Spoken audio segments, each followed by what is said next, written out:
¿Qué tal, amigos? Muy buenas noches. Bienvenidos a su programa De Frente a Tabasco.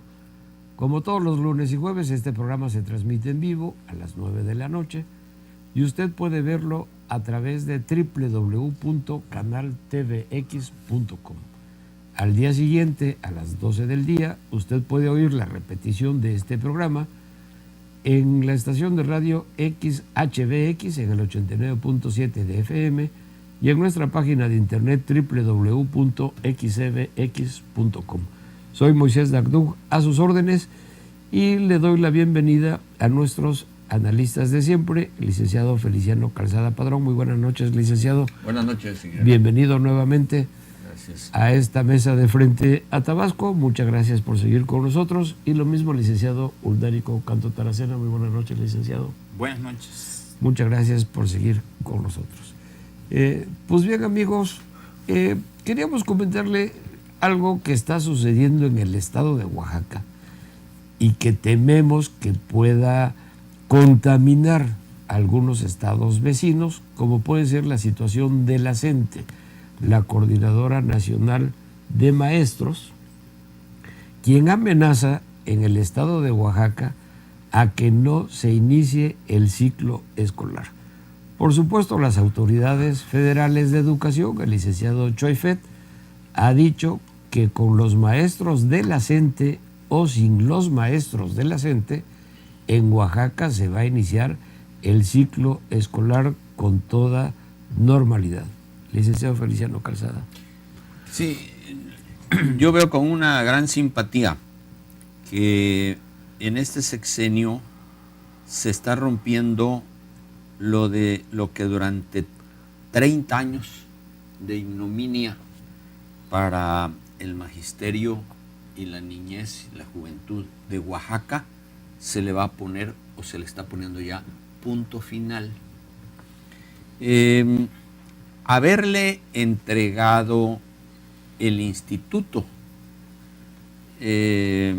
Oaxaqueño de la Educación al magisterio significó no darle la dirección general, pero sí todos los mandos medios y bajos. En 30 años, ¿qué sucedió con el magisterio de Oaxaca? Que ya el gobierno del estado, en lugar de presentar a través del director los programas educativos del estado, sencillamente esto fue un olvido del sindicato de la sección 22 cuando se dedicó a administrar nada más el instituto. Y esa administración se trató nada más y nada menos de manejar los recursos y manejar las plazas. Por lo tanto, el sindicato durante 30 años, todavía hasta hace poquito lo hizo, nombró a los familiares o a los amigos o a los recomendados del sindicato y utilizó los recursos, lo hemos visto en los últimos años, para todas las manifestaciones, para todas las tomas de calles, la toma de Palacio, el cierre de la zona central o antigua de Oaxaca, con el objeto de mantener sus privilegios y cada día tener acceso a más poder político dentro de la CENTE o a través de la CENTE y fuera de la CENTE. Prueba de ello es que hace 3 o 4 años o 5, aquel famoso gorila, con todo el respeto de los gorilas, aquel líder de la CENTE que mantuvo 1 año o 6 meses sin clase a los niños y que acabó con la economía del comercio y de los hoteleros de Oaxaca. De la APO, ¿no? APO, terminó de diputado local. Entonces, vemos pues que utilizaron los recursos, y dentro de las investigaciones que hay, se ha encontrado con que los líderes están inmensamente ricos. Para empezar, el actual, tiene un sueldo de 100,000 pesos mensuales más otras prestaciones. El caso es que han manejado en este tiempo, en los últimos años, 7,000 millones de pesos ha pasado por los dirigentes del sindicato, de la sección 22. Cuando se hace la reforma educativa, pues sencillamente pusieron el grito en el cielo, porque pensaron que con oponerse a la reforma educativa para terminar con sus privilegios, porque ¿qué es lo que dice la reforma educativa? Sencillamente la reforma educativa dice que la responsabilidad de la educación en cada estado la tiene el Estado, la tiene el gobierno, no el sindicato, ¿no? Y menos en un país donde existen dos sindicatos, el CENTE y la CENTE. Entonces, pero además, en última instancia, son cuestiones de tipo privado, en virtud que es la asociación de maestros para beneficios de los propios trabajadores de la educación, pero no para el abuso en contra de la sociedad y en beneficio de algunos cuantos. En una investigación que se hizo hace 3 o 4 años, un investigador del Colegio de México encontró que en Oaxaca hay 100,000 maestros. Ahorita la 22 nada más habla de 81,000 y en los últimos días habló ya de 83,000. En esa investigación que se hizo, este investigador del Colegio de México encontró con que son 100,000, 101,000 los maestros que están en nómina, de las cuales 20,000 originalmente no existían. El investigador ya los encontró. No son maestros, ganan como maestros. Son los que toman las calles de la ciudad de Oaxaca. Son los que se van a México a tomar el Zócalo, a tomar la columna de la Independencia. Hasta ahí ellos creyeron que todavía podían llegar a arreglos con el gobierno de la República para que dejaran ellos de manifestarse, pero que siguieran manejando ese monopolio económico extraordinario y ese absurdo que son juez y parte. Entonces, creyeron que hasta ahí iba a llegar, pero de pronto la sorpresa de la vida la llevan cuando se despiertan una mañana en la que ya desapareció el instituto. Por decreto del gobierno del estado desaparece e inmediatamente por decreto nace otro Instituto de Educación de Oaxaca. Pero en ese Instituto de Educación se señala que ningún profesor podrá tener cargo en el instituto, cuando el 90% de los empleados y de los funcionarios son maestros. Entonces, definitivamente, ningún profesor. Otro de los artículos dice que todo maestro que tenga una comisión en alguna parte, de inmediato deberá regresarse a ocupar su plaza de maestro. Y por último, despiertan con que el gobierno del estado y la Secretaría de Hacienda les intervino las cuentas del dinero de la Federación y del dinero de Oaxaca. O sea, ya no pueden extender cheques para las movilizaciones, para los grandes alquileres de automóviles y de autobuses, para las grandes francachelas en en el que cuando sencillamente hay 5,000 maestros en Oaxaca en la calle, son 5,000 gentes que están comiendo todos los días y que están ganando porque el instituto se los está pagando. Entonces, de la noche a la mañana, los millonarios aparecieron pobres, excepto su dinero que tienen en el colchón o en otra cuenta.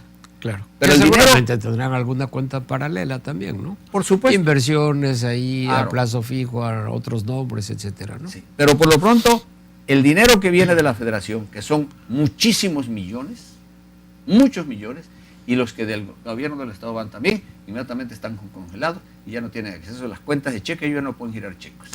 Pero entonces, este es un palo, este es un segundo palo en la que se comprueba que el presidente Peña Nieto va en serio con la reforma educativa de México.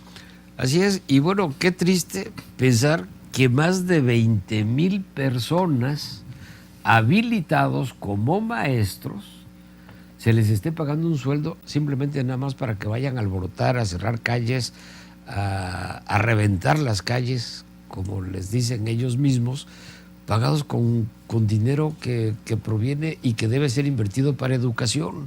20,000 personas mantenidas de esa manera. Qué triste y qué lamentable. Ya decíamos nosotros, y por eso cuando criticábamos esto, bueno, no todos los maestros están metidos en ese movimiento.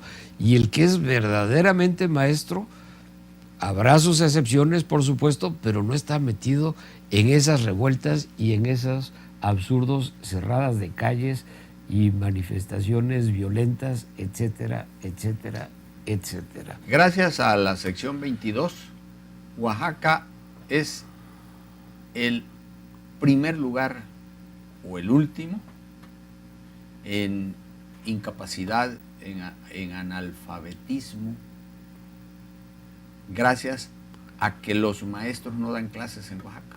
No, y realmente los niños sufren precisamente la falta de clases.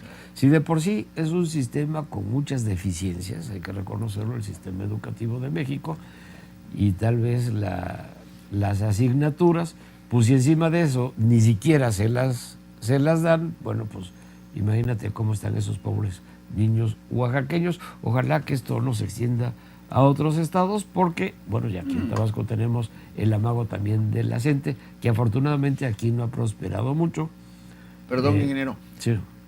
No solamente no se va a extender a otros estados, sino que se va a poner punto final a esa situación irregular. Bueno, simplemente Oaxaca. con el intervenirles las cuentas, yo creo que es un golpe, un palo muy fuerte, como decía el licenciado Feliciano Calzada, porque es su fuente de financiamiento principal. Licenciado Uldarico Canto, lo que pasa en Oaxaca con la gente. Ciertamente, esta organización de maestros en Oaxaca, que durante tantos años había dado noticias de sus movilizaciones y de que habían dado noticia de que tenían el control político, el control de la entidad, les había dado a los líderes la oportunidad y la posibilidad de obtener las grandes ventajas económicas, sobre todo. Decía el propio líder de esta organización en Oaxaca, de la CENTE, cuando le preguntaron y se le descubre que no daba clases, a qué se dedicaban, y él, con todo el cinismo del mundo, dijo que él se dedicaba a hacer política y que era su función principal dentro de la CENTE. Hoy que los mexicanos vimos lo que se suscitó en Oaxaca, en donde una bien orquestada maniobra política del Estado, entendiendo el Estado como el aparato público de este país, que se hace responsable de los destinos de México y sobre todo de ver la forma en que se mantenía el control de la educación en Oaxaca, vemos que sin duda alguna representa una de las maniobras más inteligentes que se han dado en aras de que con toda profundidad se lleve adelante la reforma educativa en México. Recordemos que sobre todo en Oaxaca fue alentado no participar dentro de la reforma educativa. Hoy el gobierno federal está mostrando que no puede debilitarse frente a intereses particulares. Aquí lo que importa es la generalidad de la educación. Y yo creo que algo muy significativo es que para todos los mexicanos que conocemos de las movilizaciones y que conocemos de los movimientos que ha realizado la CENTE, pues nos queda muy claro que no han dado paso en aras de beneficiar la educación, sino son organizaciones que se han dedicado para beneficio propio, que en vez de beneficiar a la educación, pues la tiene prácticamente en los atrasos que todos conocemos, tanto a nivel mundial como en donde más florece esta organización. Prácticamente tienen en 20 estados una gran fortaleza, la CENTE, y son los estados donde la educación no ha podido florecer. Prácticamente por ello quizás, lamentablemente, están, después de ver las estadísticas en que se encuentra Tabasco, pues también hoy quieren ellos ser partícipe de fomentar esta organización en Tabasco.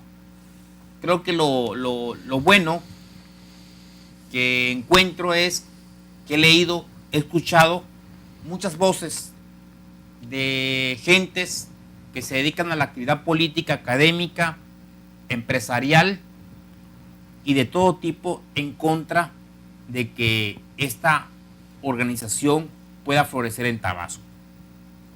Pero a pesar de que sabemos que esta organización representa el atraso en la educación, sorprendentemente nos encontramos con que Andrés Manuel López Obrador hace acuerdos con ellos y les dice que apoyen su movimiento y que él, llegando a la presidencia de la República, le va a restituir estos derechos a ellos. Imagínense semejante situación que está prevaleciendo con Andrés Manuel López Obrador en darle la razón a esta organización que tanto daño le ha dado a la educación. Claro, él lo ve desde una perspectiva electoral, pues prácticamente ya dieron datos aquí de la cantidad de maestros que están inmiscuidos en este movimiento y lo que representa por familias. Bueno, pues ya vimos que el día de ayer se dio un examen para cargos directivos en educación a nivel nacional y bueno, pues los datos no son nada alentadores de la forma en que prácticamente el 50% pues reprobó el examen. Es decir, los avances que se han pretendido en materia de educación y la reforma educativa que va con el propósito de alentar y fortalecer los valores y fortalecer en este caso la disciplina educativa y que cuente con herramientas suficientes los maestros para que, bueno, pues la niñez y el futuro de este país pues tengan mejores dividendos. Pues hoy estamos viendo que una gente que aspira a ser presidente de la República por no sé cuánta oportunidad ya, 4 o 5 veces, el candidato permanente de este país en la presidencia de la República, imagínense, pretende que esta organización sea prácticamente quien maneje nuevamente los intereses y las líneas educativas. ¿Hacia dónde vamos a ir con ese tipo de situación? Muy lamentable, porque yo creo que la política en ese sentido pues debe tener mucho cuidado y seguramente Andrés Manuel será reprobado en este tipo de manifestación. Incluso la propia CENTE no le hizo mucho caso a Andrés Manuel, pero que todos sabemos que siempre le ha representado un verdadero caldo de cultivo en favor de esta organización política que encabeza hoy Andrés Manuel y que en su tiempo fueron de los grandes participantes en la famosa lucha de la izquierda en este país, que fueron los encargados de las movilizaciones. Y como pues ya se dijo aquí, con los demás datos, bueno, pues hay en esta organización miles de activistas que no son maestros, sin embargo se les paga con esta plaza, pero que su trabajo real es mantener un activismo político en contra de los intereses, en este caso, bueno, pues que puedan afectarle a ellos, en contra de los intereses de la educación, para que ellos sigan finalmente siendo beneficiados. Pues ojalá y reitero, el CENTE en Tabasco no llegue a los propósitos y que los tabasqueños no permitamos que la educación, por lo menos a pesar de que está en los últimos lugares, pues peor sería que sea más contaminado de lo que ya está. Si de por sí no hemos encontrado el rumbo en educación que se ha perdido desde hace muchos años, pues ojalá y esta organización no florezca en Tabasco. Sí, muchas gracias, Ulderico. Y efectivamente, bueno, Andrés Manuel le pide a los líderes de la CENTE en Oaxaca que se unan a su movimiento. Los líderes, pues prácticamente lo batean, y entonces amenaza a Andrés Manuel que si no se pone de acuerdo con los líderes, seguramente sí se pondrá de acuerdo con las bases.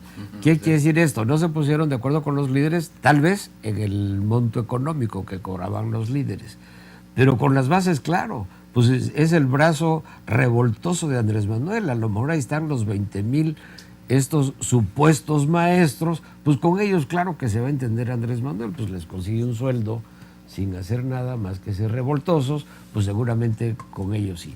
Nomás porque le venta la esperanza de que van a volver a cobrar. Pero aparte, exacto, simplemente con la esperanza de volver a cobrar, ¿no? Y es el brazo revoltoso de Andrés Manuel. Y una prueba contundente es incluso que Lara, una persona totalmente vinculado a Andrés Manuel López Obrador, ex secretario de Educación aquí en Tabasco por instrucciones de Andrés Manuel al gobernador Arturo Núñez, pues ya se afilió o va a solicitar, dijo públicamente, su afiliación a la CENTE. Eso es más que contundente de que ahí tiene y ha tenido metidas las manos Andrés Manuel López Obrador.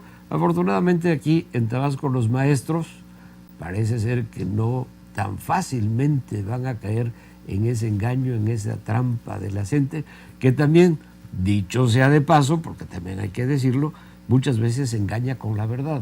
Es decir, muchas de las cosas que reclama la CENTE, no en todas están equivocados. Es decir, hay algunas de las causas que puedan estar, que sean realmente justas por las que reclama, ¿no? Pero pues que creemos que efectivamente eso no es el camino. Y bueno, tanto aquí en Tabasco, pues la CENTE y Andrés Manuel, nosotros creemos francamente que van a la baja, y ya comentaremos aquí como Andrés Manuel, en un abierto desplante de autoritarismo, quita y pone cargos en su partidito de juguete, este partidito de juguete llamado Morena, que no es partido. Ya sabemos que es un partido que tiene dueño, y el dueño absoluto es Andrés Manuel, y puede poner y quitar cargos de coordinadores regionales, locales, sin que pase por ninguna ley, por ningún reglamento, ni de partidos, ni nada que se le parezca. Pero sí, ellos dicen que se convirtió Morena en la segunda fuerza opositora en Chiapas. Y a ese tema quisiéramos entrar ahora, precisamente hablar de las elecciones que se llevaron a cabo en Chiapas el pasado 19 de julio, que como todas las elecciones habrán sus controversias, claro, no al grado que hubo aquí en Tabasco de un descontento fenomenal de absolutamente todos los partidos políticos, pero tenemos algunos datos interesantes. Vamos a pedirle al licenciado Ulderico, que creo que traes algunos datos de Chiapas precisamente. Bueno, pues algunos comentarios que pueda verter sobre las elecciones que se dieron en Chiapas. Es importante comentar de que a pesar de que precisamente la CENTE un principio acordó boicotear las elecciones tanto federales como locales, finalmente se pudieron llevar adelante ambas elecciones. Uno de los datos particulares en que se llevó a cabo este proceso electoral en Chiapas estriba en que a nivel federal se llevó el día 7 las elecciones en todo el país, las elecciones federales, y se llevaron a cabo las elecciones en 17 entidades. Sorprendentemente, por acuerdo que solicitó el Instituto Electoral de Chiapas, con acuerdo con el INE, acordaron correr la elección, en este caso al 19 de julio. Bueno, pues alegaron ellos de que necesitaban tiempo para poder llevar a cabo la organización de la elección local, cosa que fue criticada fuertemente por los partidos opositores al gobierno, porque bueno, no había un razonamiento al respecto, que en verdad focalizara que ciertamente era necesario mayor tiempo. Entonces ahí lamentablemente pues hubo una erogación de recursos extraordinarios. En esta elección no pasó desapercibido, desde luego, que también el gobernador de Chiapas fuera acusado de meter no tan solo la mano, sino todo el cuerpo en dicho proceso, en la que, bueno, pues todos conocemos lo que está prevaleciendo en Chiapas, donde dicen que todo en Chiapas es verde, menos su selva, porque lamentablemente todo lo que concierne a Chiapas, sea tanto las placas, todo lo que los utensilios de educación, en este caso toda la propaganda y todo lo que significa Chiapas prácticamente es color verde. Entonces esto ha puesto en una situación que ha llamado la atención, porque bueno, pues ahí está todo el tinte al respecto. Incluso se vinculó con dos partidos políticos al gobierno, de haberlo considerado como parte de esa estrategia de adueñarse de Tabasco. Finalmente, bueno, pues también ahí Chiapas se recuerda porque, bueno, pues hubo un candidato que se atrevió, un candidato a la alcaldía por el Partido Verde Ecologista, que se atrevió a decir que era necesario que todos los maleantes y todos los asesinos de Chiapas deberían irse a Guatemala, lo que provocó desde luego una protesta airada del país vecino con el gobierno mexicano, porque bueno, pues esta declaración de un candidato pues realmente ponía en entredicho a su país, de tal manera que el candidato en Chiapas pues le llaman allá en Guatemala ya el Trump mexicano, por estas declaraciones al respecto, ¿no? Entonces ahí se dio este proceso, desde luego en donde lo que no pasó desapercibido, igual que pasó en la elección anterior, que el Verde pues fue multado precisamente por haber falseado en este caso y haber transgredido la ley, bueno, por el gasto extraordinario de campaña y por muchas cuestiones. Al final de cuentas, bueno, pues podemos decir que en términos general se eligieron en Chiapas 141 diputados y se eligieron 122 alcaldes. Participaron 9 candidatos independientes, de los cuales ninguno pudo obtener triunfo alguno. Y bueno, también se originó el caso de que en dos municipios, bueno, pues se quemaron urnas, y como se quemaron los institutos electorales, también fueron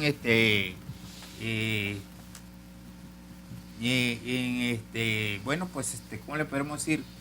Afectados, donde no se permitieron las elecciones como debe de ser. Entonces se anularon, 2 municipios no tuvieron elecciones por la situación que se llevó en esos municipios. Lo controversial de todo fue el caso de Tuxtla Gutiérrez, Chiapas, donde todo parecía alentar de que, bueno, había ganado el Partido Acción Nacional. Y de último, bueno, pues el día de ayer se le dio la constancia de mayoría al partido que conforma la alianza del PRI, el Verde Ecologista y el Partido Nueva Alianza, lo que desde luego ha generado grandes problemas en esta entidad y están ahorita en impugnación. De todo ello, yo creo que lo sobresaliente de todo, uno, que se llevaron adelante las elecciones a pesar de todo, y la otra, bueno, en términos de resultados, el Verde Ecologista, bueno, pues se posicionó bastante fuerte en esta entidad, que es el objetivo, y a la fecha, de acuerdo al cómputo, hay constancia a 108 alcaldes de 122, o de los 120, porque les recuerdo, 2 municipios, bueno, pues no se pudieron llevar adelante las elecciones. Y entonces, al momento, 55 alcaldías las ganó el Verde Ecologista. El PRI, como segunda fuerza, obtuvo 25 alcaldías. El partido local, Partido Chiapas Unidos, 9. El PRD, 8. Mover a Chiapas, otro partido local, 5. El PAN, 2 alcaldías. PT, 2 alcaldías. Nueva Alianza y Morena, 1 alcaldía. Y otro dato que sobresale aquí, que de 61 candidatas mujeres que participaron en el proceso, al menos 35 mujeres, de algo histórico para este estado, pues que lograron prácticamente el triunfo. 35 mujeres que no se había visto en Chiapas. Entonces, en ningún estado del país. O ningún estado en que se dio. Pero entonces aquí las mujeres también aquí. Es decir, algo que llama la atención es, uno, que cuando hace 3 años, con la participación entre el Verde y el PRI era la primera fuerza en Chiapas con la alianza. Tenía mayoría en el Congreso, mayoría. Hoy prácticamente, aunque se da la misma alianza, pero hubo un cambio donde ya el PRI pasó a segunda fuerza y el Verde Ecologista, que era el propósito del gobernador, bueno, pues tener a Chiapas como la entidad donde él se promueve como la entidad verde, como el partido que ha crecido. Y algo que sobresale es que de la votación nacional que obtuvo el Verde Ecologista en la elección federal, prácticamente el 70% es votación de Chiapas.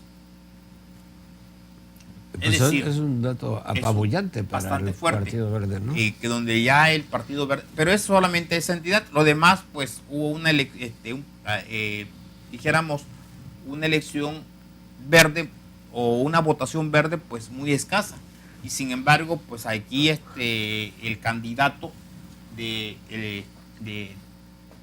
Chiapas, o los candidatos por este partido, bueno, pues con todo el peso que tuvo ahí el gobernador, bueno, pues en este momento se encuentran en los tribunales muchas elecciones o muchos municipios, el Congreso, y bueno, pues están ahora el caso sorprendente es que el PAN, el PRD, Morena están llevando a cabo las impugnaciones en Chiapas, acusando desde luego al gobernador de muchas cosas. Mientras que en Tabasco, bueno, pues las condiciones son también iguales, nada más que aquí el PRD es el que está agazapado y es el que cometió prácticamente todas las tropelías que se les acusa en Tabasco. Allá fue en el caso, bueno, pues al quien se acusa al Verde. Tropelías, por no utilizar otra palabra, ¿no? Quiero entender. Sí.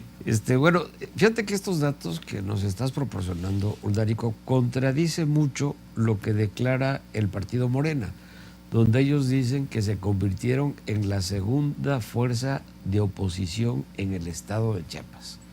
Pero bueno, con estos datos que nos estás dando se desmiente totalmente. De hecho, eso, no, hasta ahorita, salvo el caso de ayer que se le reconoce una alcaldía, ¿no? Porque no tenía, según los datos del PREP todavía no tenía ninguna, y bueno, ahí sobresale una alcaldía.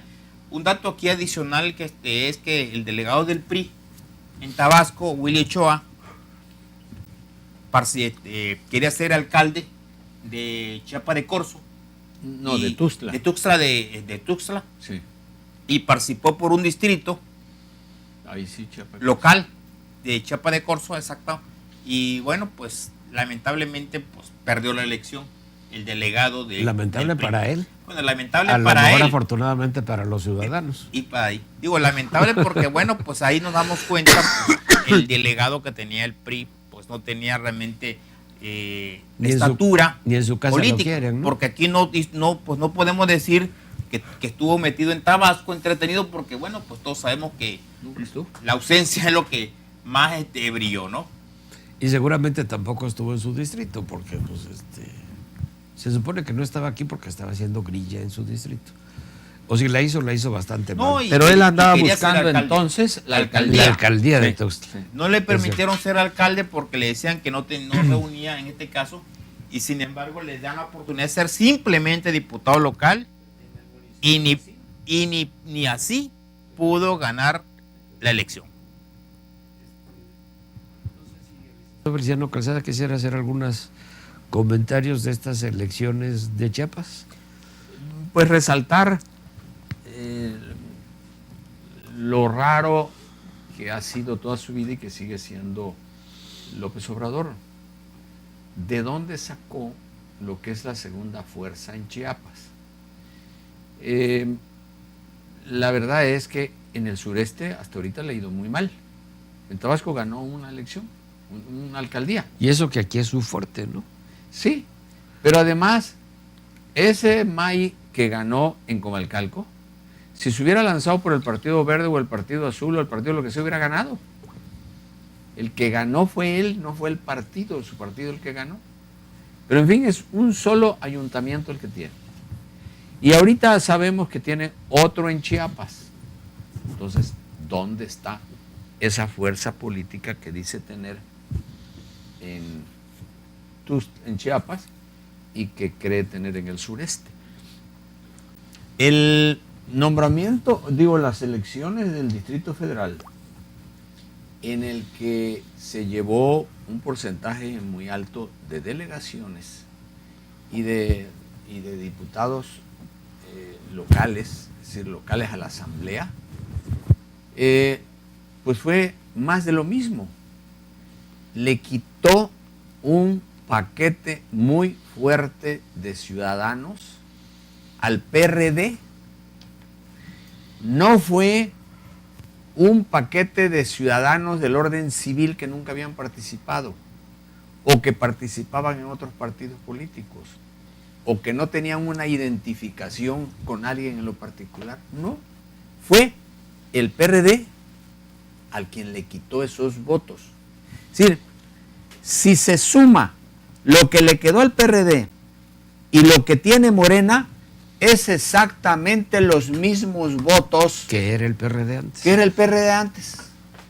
Así es. No hay ningún voto nuevo, pues. Ningún voto nuevo. No ha convencido a ningún A nadie. ciudadano más. Por eso, cuando él se pone a hablar y muchos comentaristas empiezan a hablar ya con una gran preocupación, la presidencia de la República por ese hecho, pues por favor, ¿en dónde están?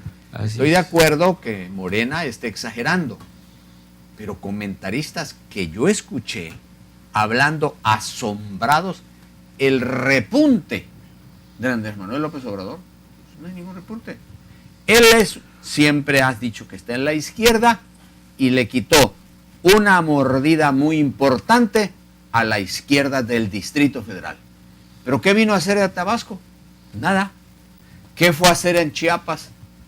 Tampoco nada. El ridículo. nada Ridículo. más, ¿no? ¿A dónde están?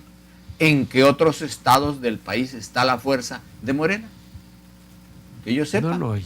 En ninguno. Pero además, por ejemplo, en el caso del DF, ahí es importante señalar que ciertamente logró muy fuerte su objetivo Andrés Manuel de muchas posiciones políticas, pero también tiene que ver que recordemos que Andrés Manuel fue uno de los pilares fundamentales de los famosos subsidios a grupos vulnerables, en este caso a minusválidos, el caso a las viejitas, a las madres solteras y todo lo que implica el recurso que se dio a todos estos grupos.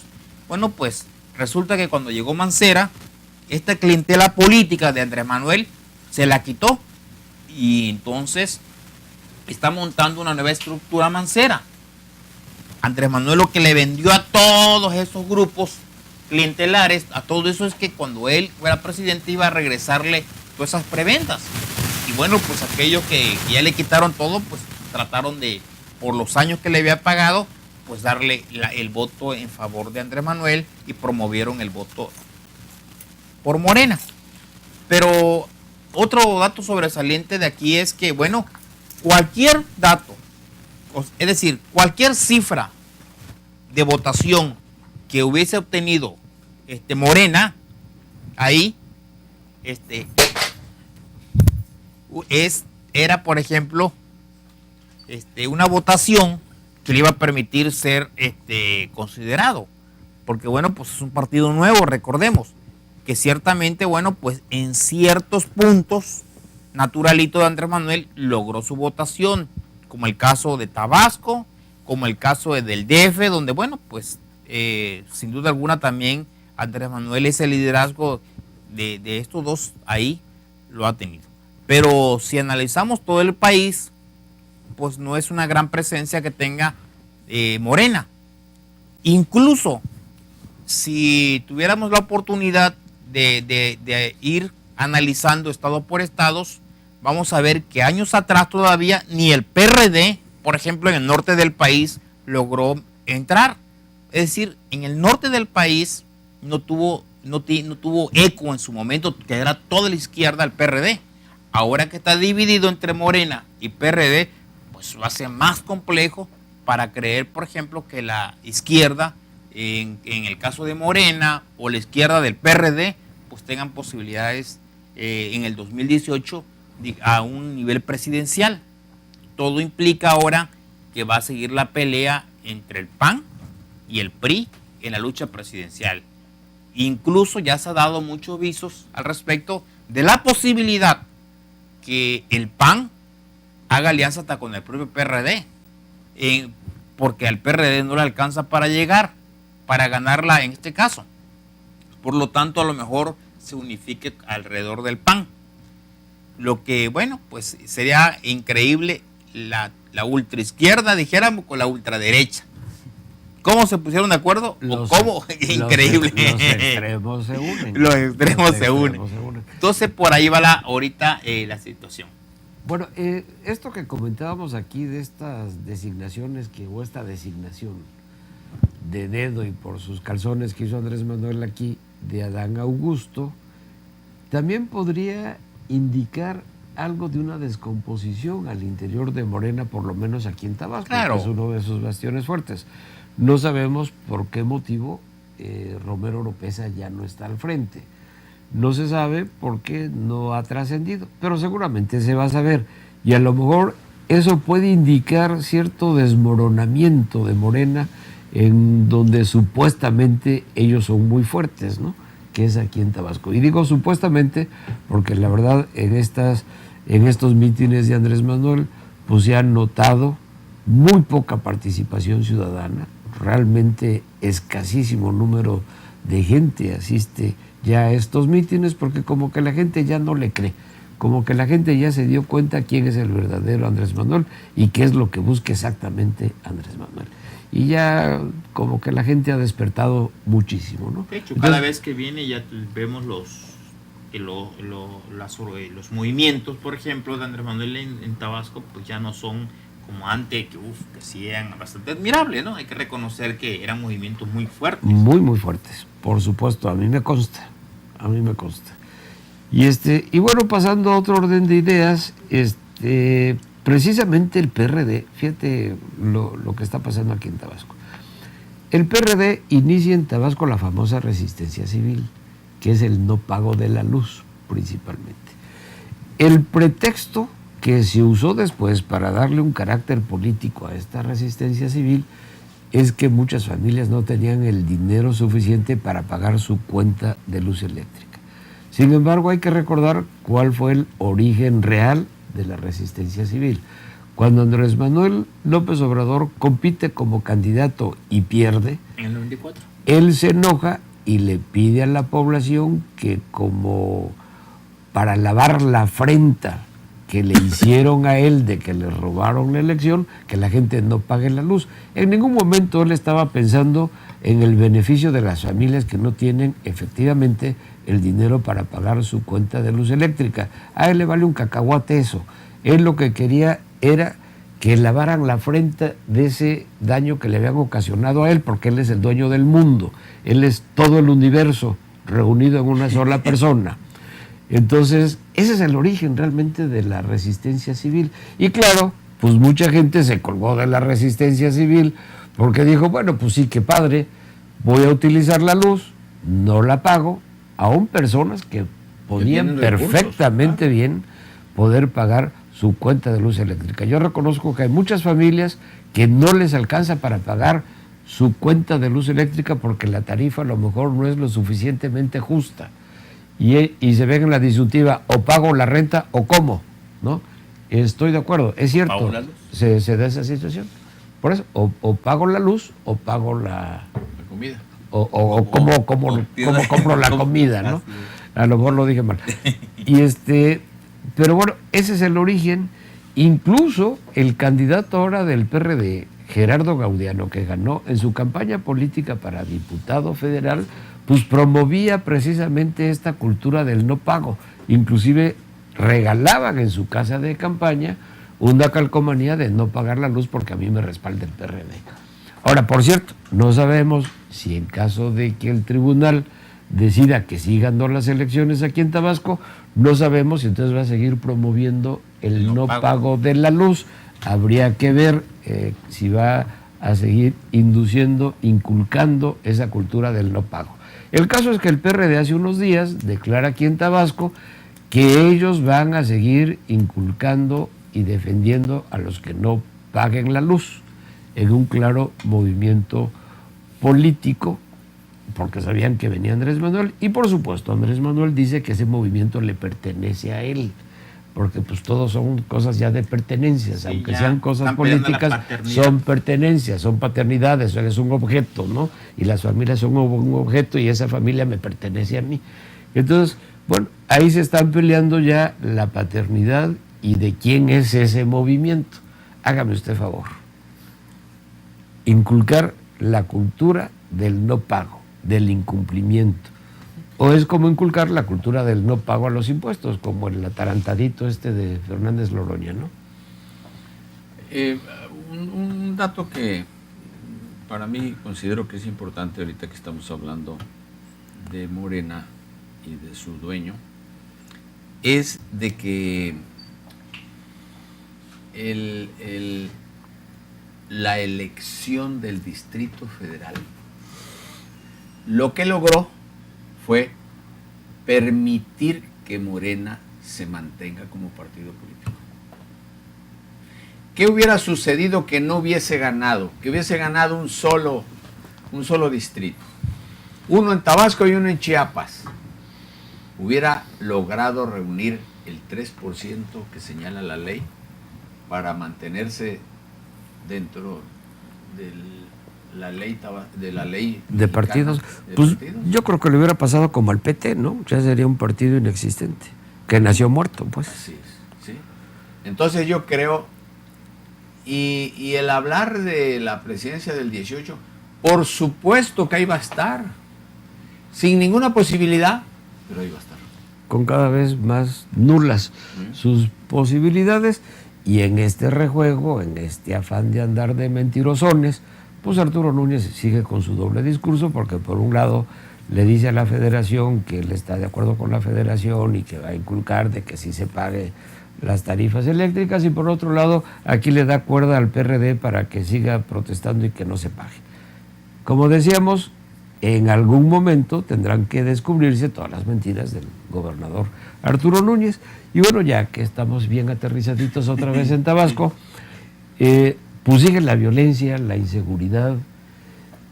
Todos los días nos enteramos de varios casos que la población, ya cansada de tanto maleante, de tanto asaltante, empieza a hacerse justicia por sus propias manos, lo cual, desde mi particular punto de vista, no debe de ser. Las autoridades son las que deben de ejercer esa facultad. Sin embargo, pues las autoridades en materia de seguridad están rebasadas en el estado de Tabasco, y la ciudadanía se ha tenido que convertir en autoprotectores. Es decir, va a pasar aquí, de hecho ya hay ciertos indicios, como en otros estados, de las autodefensas. Y ya en muchas colonias hay grupos organizados para defenderse de los ladrones, violadores, asaltantes, robacarros, etcétera, etcétera, etcétera. Esto es muy lamentable, Feliciano. Por supuesto. Y esto que sucedió hoy en Jalpa, En Cunduacán. pues sencillamente es imperdonable que haya sucedido. Porque los casos que se están dando de presuntos linchamientos siempre son contra delincuentes que están atacando a la sociedad. El ratero que asalta el banco, el ratero que se mete a una tienda, el ratero que se mete a una casa, ¿no? Entonces la comunidad lo apresa y lo golpea. Está mal, muy bien. Pero lo de ahora, eso es un absurdo. Esos dos gentes que fueron linchados debieron haber pasado por un proceso penal que a un año declarara una pena por haber matado en homicidio en riña al albañil y a su compañero. Ahora resulta que ya cuestiones particulares como esto, porque la gente no se metió, a los agresores no se metieron a averiguar por qué fue el pleito, por qué unos dentro de la golpiza ganaron, no, ya decidieron y los mataron. Y la autoridad tiene que ser muy categórica y muy exigente con los principales líderes que participaron en esto y aplicarles todo el peso de la ley para que no se pueda a repetir. Así que no es posible que porque un fulano va posiblemente a otro, lo insulta, lo agrede, el otro se defiende y resulta muerto uno, pues la ley dice que el homicidio en riña, ¿cuál es la penalidad? Y además ya hay una autoridad que le va a dar seguimiento y le van a dar la oportunidad de defenderse al homicida. Claro. Pero aquí no. Aquí no se sabe quién tuvo la culpa y no importa. Aquí hubieron 2 heridos, un muerto y un herido, y como habían otros 2 que son los que los habían golpeado, fueron y los mataron. No. Eso no tiene nombre. Esto se llama la ley de la selva. Así es. Y en eso es precisamente en lo que no estamos de acuerdo nosotros. Las autoridades son las que deben de ejercer esa facultad de sancionar todo este tipo de delitos. Y obviamente, pues bueno, parece ser que hay la comunidad, cerca de 1,500 habitantes o ciudadanos, son los que fueron a buscar a estas 2 personas, los llevaron al parque de esta comunidad en Cunduacán, La Piedra me parece que se llama. La Piedra de Cunduacán. Y bueno, y ahí los lincharon. Sin embargo, el boletín oficial del gobierno glorioso y honesto gobierno del estado de Tabasco dice que esta fue una riña entre 2 bandas rivales. Sí, es decir, entre 2 personas y 1,500 ciudadanos que los fueron a buscar y a linchar. Eso no se llama riña de 2 bandas rivales, hombre. Dejen de estar tratando de tomarnos el pelo y dejen tratar de estar tapando el sol con un dedo. Sí, de hecho, a todos los que nos ven y nos escuchan, es el caso Cunduacán es precisamente 2 hermanos que fueron a agredir a un albañil y a un ayudante. El albañil, al final de cuentas, intentaron llevarlo al hospital, fallece. Los pobladores enojados fueron a buscar a estos 2 hermanos y los sacaron del lugar de su casa y lo llevaron al parque principal y ahí los lincharon a los 2. Es decir, mataron a los 2 pobladores porque aunque uno lo lograron llevar igual al hospital, pues ya fue imposible, los 2 murieron. Lo que podemos ver aquí es que, bueno, pues está rebasada la ley en Tabasco, ya no hay credibilidad en el gobierno, ya no hay credibilidad en las autoridades, porque si hubiera credibilidad, bueno, pues lo adecuado era llevarlo ante las instancias correspondientes. Sin embargo, bueno, pues se pone Tabasco, no estamos en una etapa muy difícil, pasando un proceso completamente peligroso, donde, bueno, la Procuración de Justicia en Tabasco está ahorita en una situación delicada. No hay credibilidad y ojalá y no esto se pueda generalizar, porque por todos lados estamos viendo ya muchas evidencias de pobladores que están tomando la justicia por cuenta propia. Así es. Muchas gracias, Uldárico, y ya, porque se nos terminó prácticamente el tiempo, pero simplemente comentar el hecho lamentable del Piojo y de su hija. Como todos sabemos, bueno, a su regreso de Estados Unidos, después de ganar la Copa, México la ganó, pues hubo un altercado ahí, el Piojo parece que le dio un golpe en el cuello, un rozón o lo que sea, no importa si fue leve, fuerte o como sea, como comentábamos antes de iniciar el programa. El delito no es la intensidad del golpe, sino la intención. Bueno, lo golpeó y también la hija golpeó o le dio una cachetada a Luis García. Eso es muy lamentable, por supuesto. Lo que habría que saber es el otro lado de la moneda. ¿Qué originó la ira del Piojo y de la hija? Parece ser que estos comentaristas hicieron comentarios no refiriéndose solamente a la selección de fútbol, sino ya con asuntos personales en contra de la hija y del propio Piojo. De ser así, pues no toda la culpa la tiene el Piojo, también es un ser humano, le corre sangre por las venas y creo que eso lo hemos visto más que evidente, la forma como se emociona el Piojo en los juegos, quiere decir que la sangre le hierve ya de veras. Y si se meten contra su familia, pues bueno, es de esperarse que haya explotado.